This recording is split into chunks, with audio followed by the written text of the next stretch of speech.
नमस्कार, स्वागत है आपका राज्यसभा टीवी के इस विशेष कार्यक्रम खास मुलाकात में। हमारे साथ बात करने के लिए आज जुड़ रहे हैं मोदी सरकार के श्रम और रोजगार मंत्री संतोष गंगवार। गंगवार साहब, बहुत बहुत स्वागत है। जी धन्यवाद आपका। नमस्कार सर, आज पूरे देश के मजदूर आपकी तरफ निगाहबान हैं और किस तरीके से आप बताएंगे कि जो 3 अहम बिल इस बार पारित किए गए हैं, संहिताएं, तो उनका एक आम मजदूर है उसकी जीवन पर क्या असर पड़ने वाला है? मैं इसके थोड़े से इतिहास में भी जाना चाहूँगा कि 2002 में उस समय श्रम आयोग का गठन हुआ था और उस श्रम आयोग ने ये सिफारिश की थी कि जो श्रम कानून जिनकी संख्या उस समय 44 के आसपास थी, बहुत से ऐसे कानून थे कि जिनको अब समाप्त करना आवश्यक था और उनके बदले आसान ऐसे कानून बनाए जाएं जो मज़दूर के हित के हों और एम्प्लॉयर को भी सुविधा दे सकें। तो वो श्रम आयोग ने जो सिफारिश की थी, बच्चों की 2000 मैंने कहा ना 2002-3 में सिफारिश हुई थी। उसके बाद सरकार बदल गई और अगले 10 वर्षों तक जो सरकार रही, लगता ये है कि उस सरकार को देश की समस्याओं की चिंता नहीं थी। तो वो 2014 तक इस ओर ध्यान नहीं दिया तत्कालीन सरकार ने, पर 2014 में आदरणीय मोदी जी के नेतृत्व की सरकार आई। उन्होंने जब इस बात को देखा कि एक बहुत ही अच्छे सुझाव श्रम आयोग के द्वारा, मैं बताना चाहूँगा, श्री रविंद्र वर्मा जी की अध्यक्षता में समिति बनी थी और रविंद्र वर्मा जी से सब देशवासी परिचित भी हैं कि उन्होंने अच्छी सिफारिशें की थी। तो आदरणीय मोदी जी ने इस बात को समझा, उसको तुरंत लागू करने का मन बनाया।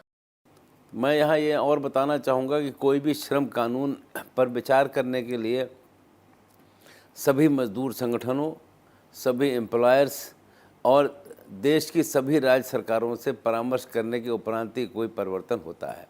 तो इसलिए वो प्रक्रिया 2014 में शुरू की और उस प्रक्रिया में जो भी औपचारिकताएं पूरी करनी थी, वो सारी औपचारिकताएं हमारी सरकार ने पूरी की। और 2014 के बाद आपको ध्यान में आएगा कि 2019 में जो सरकार का गठन हुआ था, उसने जो सबसे पहला कानून पास किया था, हमारे श्रम मंत्रालय का था, कोड ऑन वेजेस जी। और ये पहला श्रम कानून था जो उस समय पारित हुआ था। उसके बाद बाकी 3 श्रम कानून जो थे स्टैंडिंग कमेटी में गए हुए थे और हमने देश की जनता से भी इस पर राय मांगी थी। सारी चर्चाएं पूरा होने के बाद अब इन श्रम कानूनों को हम लोकसभा में लेकर आए थे, तो लोकसभा और राज्यसभा ने इसको पारित करने का काम किया है। इस समय हमारा मंत्रालय जो काम करता है देश के अंदर, हम जब बात करते हैं तो हमें कहते हैं कि संगठित मजदूरों की संख्या 10 करोड़ है और असंगठित मजदूरों की संख्या 40 करोड़ है। अभी आप ध्यान करेंगे, अभी कोविड के दौर में एक राज्य से दूसरे राज्य आने जाने की जो प्रक्रिया हुई, और कितना अखबारों में छपा आपने जी। तो वास्तव में हमारे पास असंगठित मजदूरों का कोई डाटा नहीं है। हम अंदाजे के हिसाब से बताते हैं कि असंगठित मजदूरों की संख्या 40 करोड़ के आसपास है। संगठित मजदूरों की संख्या जब हम 10 करोड़ बताते हैं तो उनका प्रोविडेंट फंड, ESI, ये सब कटता है, इसकी एक बाकायदा जानकारी रहती है। असंगठित मजदूरों का कोई डाटा नहीं रहता है।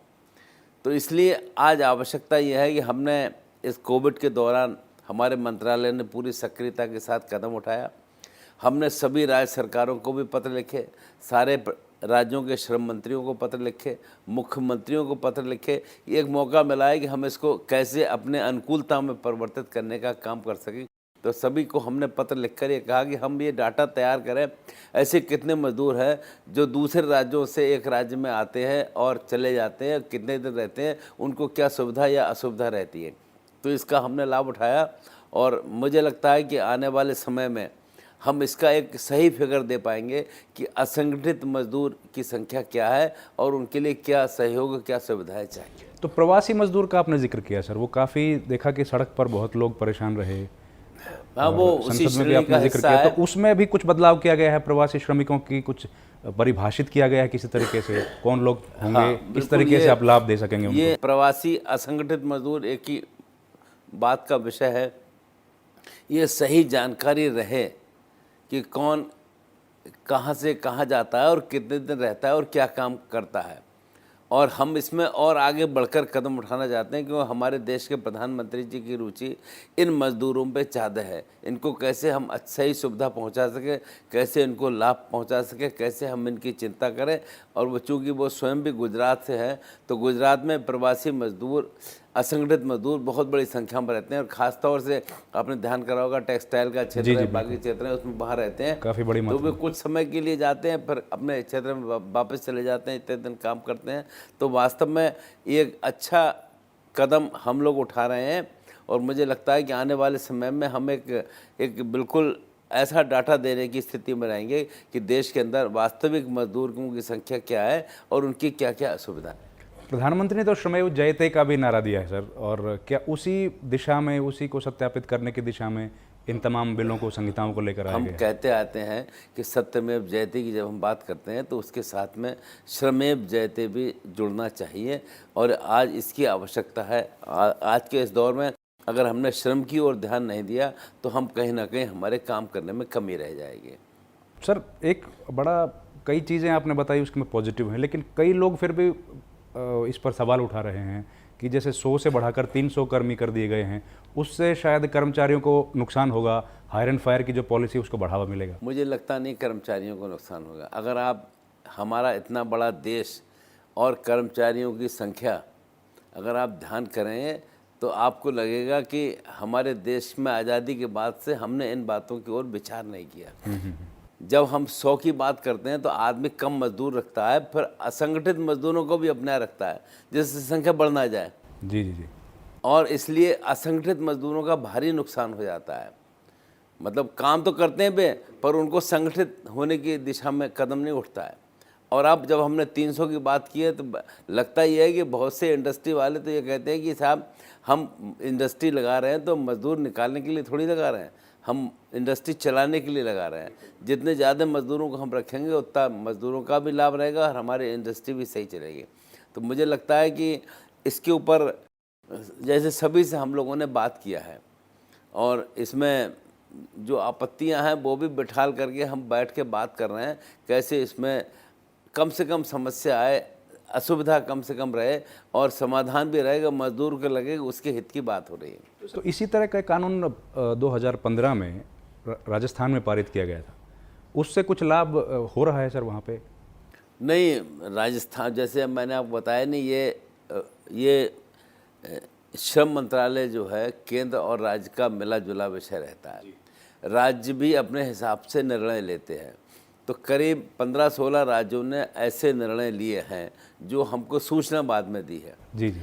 मुझे जानकारी ये मिली, मैंने बात भी किया है कि राजस्थान ने जो परिवर्तन किया है उसका लाभ राजस्थान को मिल रहा है। वहाँ पर उद्योग धंधों की संख्या बढ़ रही है और ज़्यादा उद्योग धंधे लग रहे हैं। तो हम इसको वर्कआउट कर रहे हैं और वास्तव में ये एक ऐसी बात है कि इसमें पूरे देश के लोगों की समझ में आ रहा है कि हम मजदूरों के हित की बात कर रहे हैं। मजदूरों को रोज़गार मिले, सही रोज़गार मिले और इंडस्ट्री भी सही ढंग से आगे बढ़ने का काम करे। सर अगर सीधा लाभ मैं कहूँ कि एक मजदूर जो पिछले 20-30 साल से मजदूरी कर रहा है उसको डायरेक्ट क्या बेनिफिट हो जाएगा ये कानून पारित होने से, सीधे तौर पर अगर सिंपल सी? एक तो नौकरी के अवसर बढ़ेंगे।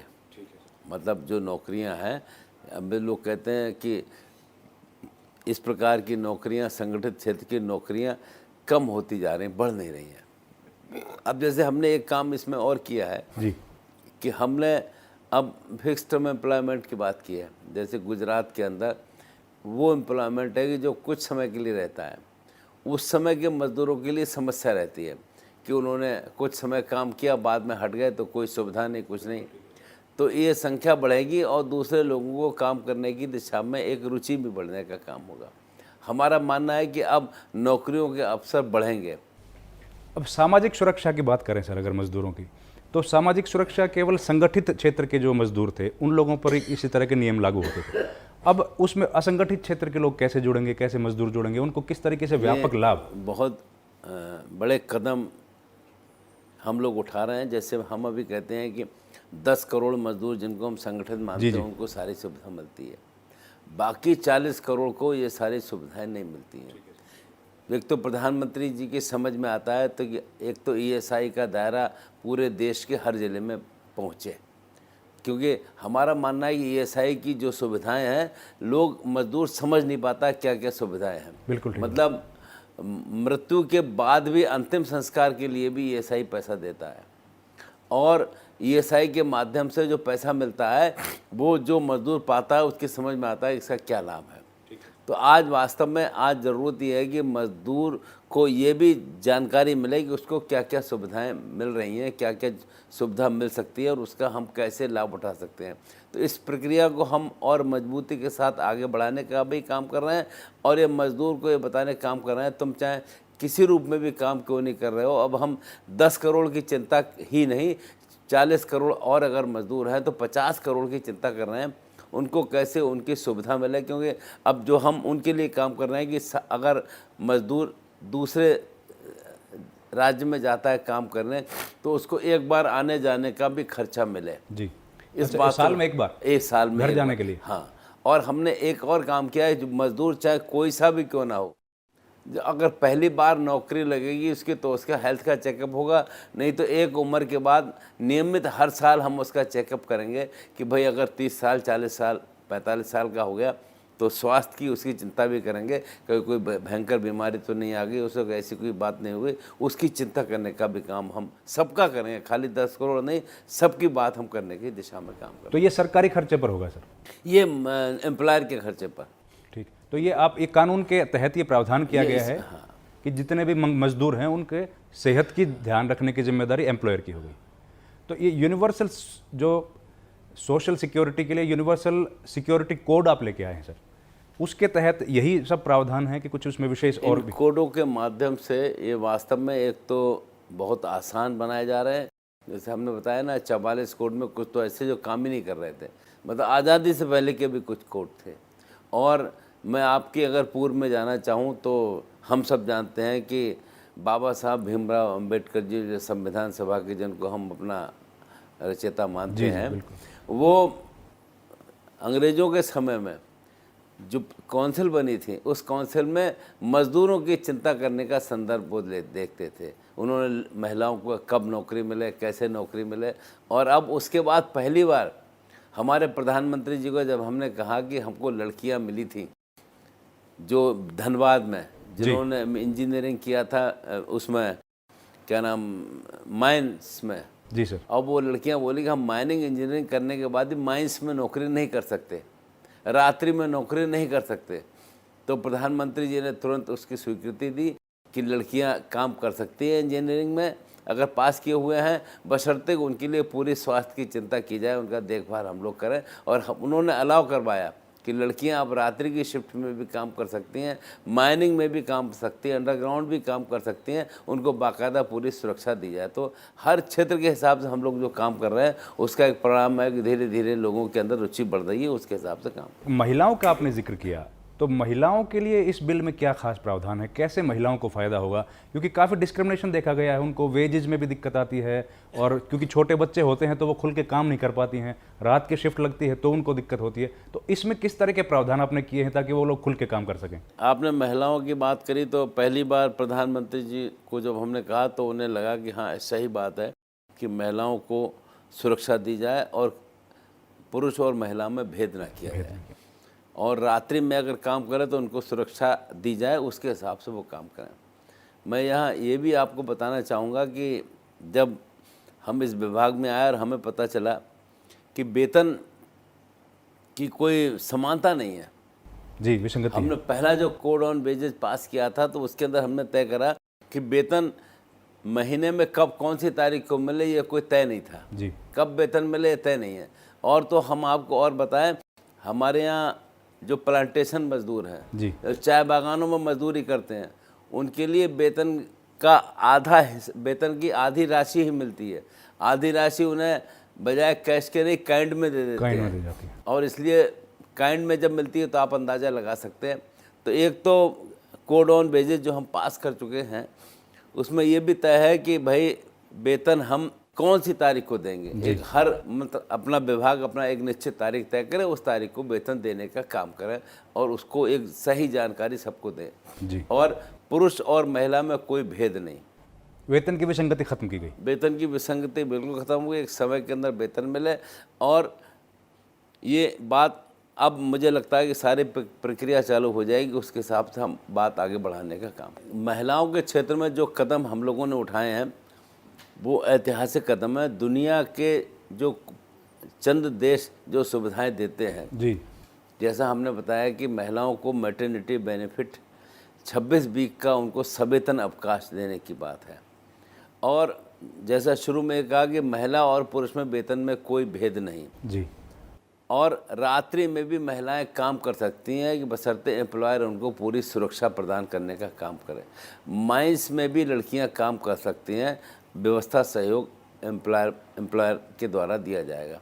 वास्तव में ये ऐसा कदम है जिसकी कल्पना आसानी से नहीं की जा सकती थी कि इस सुविधा के हिसाब से हम काम कर रहे हैं। मुझे लगता है कि धीरे धीरे हमारे जो कानून लोगों की समझ में जानकारी में आएंगे और उसमें आपका बड़ा योगदान होगा। जब आपके माध्यम से लोगों के पास ये विषय जाएगा तो लोगों को लगेगा कि मजदूरों के हित को ध्यान में रखकर मोदी जी की सरकार कितनी मजबूती के साथ काम कर रही है। अगर प्रवासी मजदूरों की अगर फिर से बात करूं सर, तो अगर पहले था कि 5 मजदूर अगर कोई कॉन्ट्रैक्टर लेके आता है, उनका रजिस्ट्रेशन होता है तो वो प्रवासी मजदूर, अब इसमें क्या बदलाव किया गया है? कुछ 18,000 रुपये मिनिमम। आप सही कह रहे हैं कि एक स्थान से दूसरे स्थान ले जाने की बात है तो प्रवासी मजदूर जब तक ग्रुप में नहीं जाएगा, किसी ठेकेदार के द्वारा नहीं जाएगा, तब तक उसको वो मान्यता नहीं मिलेगी, वो सुविधा नहीं मिलेगी जी। पर अब हमने ये बदल दिया है। अब एक भी अगर मजदूर जाएगा और वो अपने आप को एक प्रवासी मजदूर बताता है तो ठेकेदार की भी कोई आवश्यकता नहीं है, वो मजदूर माना जाएगा और वो सारी सुविधाएं मिलेंगी जो हम यहाँ पर तय करने का काम कर रहे हैं। सर, विपक्ष लेकिन मान नहीं रहा है कि ये कानून हित में है, जबकि एक बड़ी मात्रा में जो रिकमेंडेशंस थी स्टैंडिंग कमेटी की उनको भी एक्सेप्ट किया गया है। तो ये कैसे हो रहा है कि मतलब विपक्ष को समझ नहीं पा रहा है कि यह सिर्फ राजनीति है? ऐसा है कि जैसा हमने कहा ना, एक प्रक्रिया है, उस प्रक्रिया के तहत इस विषय को हम स्टैंडिंग कमेटी में ले गए। स्टैंडिंग कमेटी में सभी दलों का प्रतिनिधित्व होता है। जी सर। और हमारे चेयरमैन एक अच्छे जानकार व्यक्ति थे, श्री भर्तहरि मेहताब, जो बीजू जनता दल के नेता हैं। इसके बाद में हमने पब्लिक डोमेन में इसको डाला और करीब 5,000 से ज़्यादा उसके माध्यम से भी सिफारिशें हमको मिली। सभी मजदूर संगठनों से हमने बात की, एम्प्लॉयर से बात करी, हमने व्यक्तिगत स्वयं भी बात करे, क्योंकि अब ऐसा है कि ना कानून बन गए, अब जब नियम बनेंगे तो अगर कोई थोड़ा बहुत 19-20 होगा तो हम उसमें सुधार करने की दिशा में भी कदम आगे बढ़ाने का काम कर सकते हैं। 74% अगर रिकमेंडेशंस 30-40% मानी जाती है तो बड़ी हो जाती है सर बात, लेकिन यहाँ 74% रिकमेंडेशंस मानी गई हैं और उसके बाद भी आप नियमों के दौरान जब नियम बन रहे हैं तो भी आप इन्वाइट कर रहे हैं सजेशंस को कि अगर कोई सजेशन देना चाहे तो वो खुले मन से स्वीकार करेंगे। सर, ट्रेड यूनियन की तरफ से लगातार विरोध हो रहा है कि आप उनको ख़त्म करना चाहते हैं।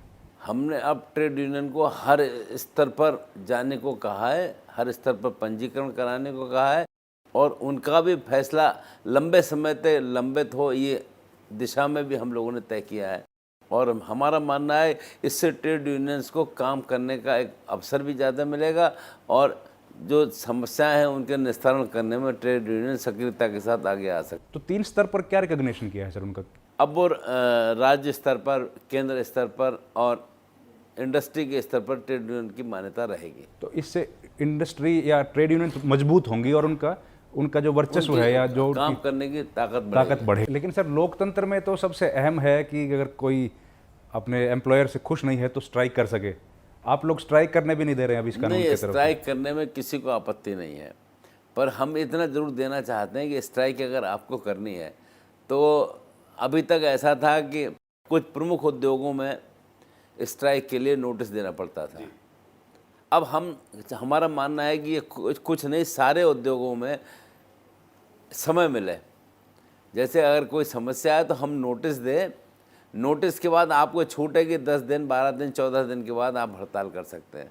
पर अगर आज आप नोटिस दें और कल से स्ट्राइक कर दें तो फिर अगर आपको ये उचित लगता है तो हमें कोई टिप्पणी नहीं करनी है। पर हमारा मानना है कि आज आवश्यकता यह है कि पहले टेबल पर बैठ कर बातचीत करी जाए, समाधान हो जाए, तो फिर स्ट्राइक की नौबत आए तो देखा जाएगा। तो पहले ये जो नियम था ये कुछ जो ज़रूरी जैसे बिजली है, पानी सप्लाई है, वो वहाँ पर लागू होता था, अब इसको हर जगह लागू कर दिया गया। तो और इसमें स्ट्राइक पर पाबंदी नहीं है। पाबंदी यह है कि एक बीच में थोड़ा समय मिलना चाहिए कि जिससे बैठकर हम टेबल पर बैठकर बातचीत कर सकें। अफवाहें उड़ रही हैं सर कि इसको किस तरीके से, क्या निर्मूल अफवाहें हैं या कोई राजनीति है? अफवाहें तो कोई भी चर्चा कर सकता है। जैसे हम आपको बता रहे हैं ना, सारे मजदूर संगठन और जैसे एम्प्लॉयर्स लोग, बाकी सारे लोग इस संदर्भ में हम हर समय सबको इनवाइट करते हैं, सब आकर बात कर सकते हैं। आज भी भारतीय मजदूर संघ के लोग मिलने आए थे मुझसे, आज से पहले भी हम सबसे मिल रहे हैं, बात कर रहे हैं, सबसे पूछ रहे हैं कि भाई क्या क्या समस्याएं हैं और आपको लगता है कि इस कानून में ये परिवर्तन होना चाहिए तो हम किस रूप में सहयोग कर सकते हैं। मैं अपने शहर में मैं देखता हूँ, एक व्यक्ति का एक्सीडेंट हो गया, एक्सीडेंट में उसकी डेथ हो गई। ठीक है सर। अब डेथ हो गई तो फिर उन्होंने बातचीत करी, बातचीत करके 10 लाख में समझौता कर लिया। हमने इंडस्ट्री वाले को भी और लड़के को भी बुलाया, उसके घर वालों को, कि भाई ये कितना गलत कर दिया। अगर आपने इसका ESI दिया होता तो आपको 10 लाख नहीं, आपको इससे 2-3 गुना ज़्यादा मिलता और तुम्हारे बच्चे के तुम्हें भविष्य में भी इसका लाभ मिलता। उनकी समझ में भी आया जब मैंने कहा अब ESI में पता करके देखो कितनी सुविधा है, और ये सुविधा जानकारी ना होने की वजह से सारे नुकसान हो रहे हैं। तो सर आपको ये लगता है कि ये कानून पारित होने से, संहिताएं पारित होने से देश में रोजगार बढ़ेगा और ज़्यादा इन्वेस्टमेंट विदेशों से भी और भारत से भी आएगी, जिससे युवाओं को खास तौर पर रोजगार मिलेगा? ना, हमारा तो बिल्कुल स्पष्ट मानना है कि एक तो उद्योगों में समस्याएं कम होंगी, दूसरे अब जब हम दुनिया में $5 ट्रिलियन की इकोनॉमी हमारे देश में आए तो हमें अपने में परिवर्तन करना पड़ेगा, एक फ्रीनेस लानी पड़ेगी और सबको साथ में लेकर चलना पड़ेगा, और इसके लिए हर क्षेत्र में हमको परिवर्तन करना पड़ेगा। और जैसे श्रम कानूनों की हम बात कर रहे हैं, जैसे मैंने आपको इसका इतिहास बताया कि 2002 में अटल जी के समय में इस बात की शुरुआत हुई थी।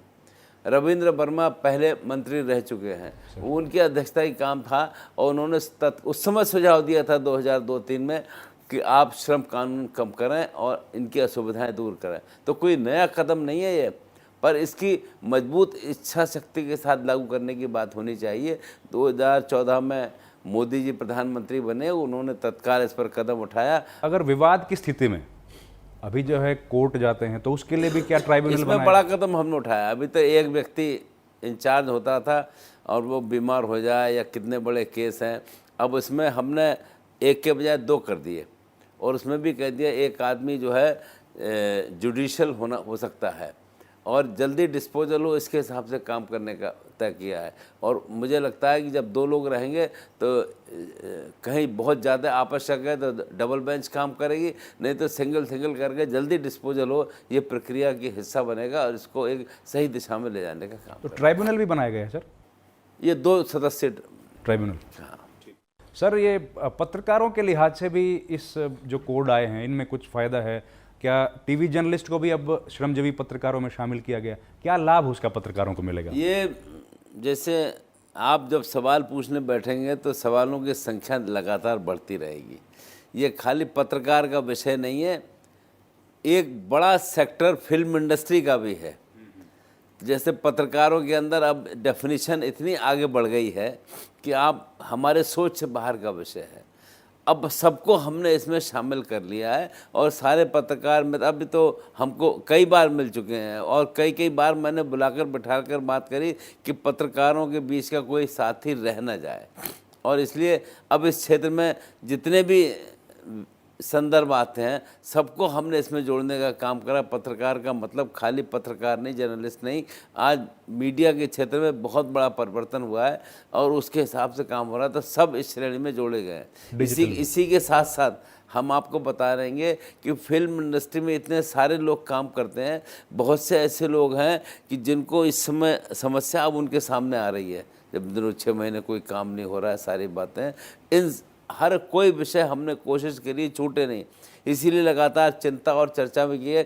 और जैसे हमने पत्रकार मित्रों को भी 2-3 बार बुलाकर बिठाकर बात करी थी, बाकी क्षेत्र के लोग भी जो भी अब भी अगर कोई सुझाव देना चाहते हैं, ये विषय हमारा चर्चा में रह गया है, तो हम कोशिश करेंगे किसी न किसी रूप को उसमें जोड़ने का काम करें। ये थे हमारे साथ केंद्रीय श्रम और रोजगार मंत्री संतोष गंगवार, जिन्होंने खुलकर हाल ही में पारित हुए श्रम कानूनों पर अपनी बेबाकी के साथ राय रखी और उम्मीद जाहिर की कि आने वाले समय में न केवल मजदूरों की हालत में सुधार होगा, बल्कि रोजगार के अवसर भी उनके लिए बढ़ेंगे। इस कार्यक्रम में इतना ही। आप देखते रहिए राज्यसभा टीवी।